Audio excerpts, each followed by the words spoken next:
La papeterie de Monsieur Legris se trouvait sur le chemin de mon école primaire.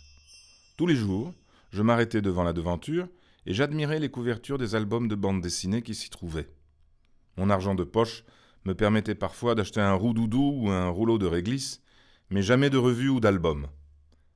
Un jour, j'avais 8 ans, j'ai gagné la petite compétition qui m'opposait chaque semaine à mes 2 meilleurs amis, Pierre et Thierry.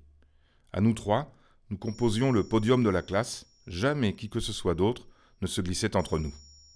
Mon père a décidé cette fois-là qu'il fallait marquer le coup de manière éclatante. Il m'a accompagné chez Monsieur Legris et m'a offert de choisir un livre.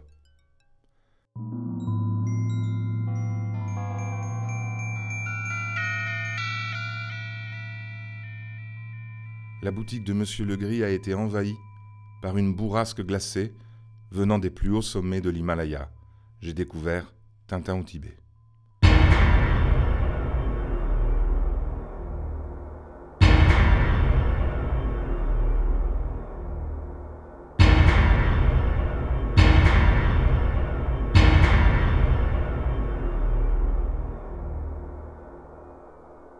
J'ai découvert que cet album a été un véritable exorcisme pour Hergé. J'ai aussi découvert que les montagnes, l'Himalaya, le blanc de la neige, tout ça est le décor du plus profond de l'homme, l'humanité qui se révèle dans l'amitié. J'aime Tintin au Tibet parce qu'il s'agit de l'œuvre la plus personnelle de Hergé, son œuvre la plus intime, tout en douleur et libération.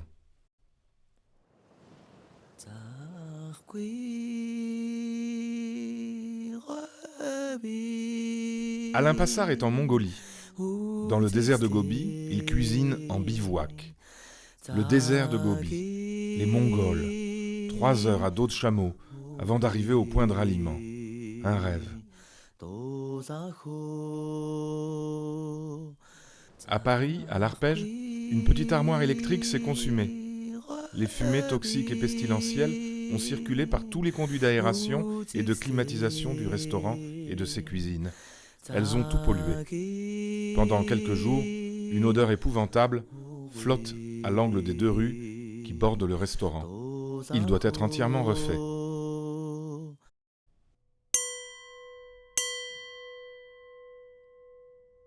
Je dîne chez Alain.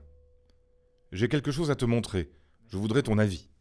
Il fait doux, c'est une belle nuit de fin d'été. Sur son balcon, il me montre les planches du livre qu'il doit publier. Des collages de papier découpés illustrent des recettes. C'est très beau. Ce sont les épreuves, il doit donner son feu vert. Je lui dis « C'est très beau, mais pourquoi ne mets-tu pas tes collages sur un fond blanc ? Pourquoi utilises-tu des planches de couleurs ? Pourquoi pas des fonds blancs ? Les couleurs de tes collages n'ont pas besoin d'autres couleurs. » Il feuillette les épreuves du bouquin pour la énième fois. Il me dit « Tu as raison, je vais tout refaire, de toute façon je ne le sentais pas. » Je comprends qu'il cherchait à conforter son intuition. Il annonce la nouvelle à son éditeur le lendemain et refait tout à grande vitesse, inspiré et libéré.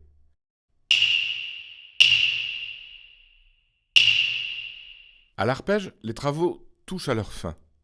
Alain m'y donne rendez-vous, la nuit tombe, nous entrons sur le chantier. « Ça va être taupe », m'annonce-t-il.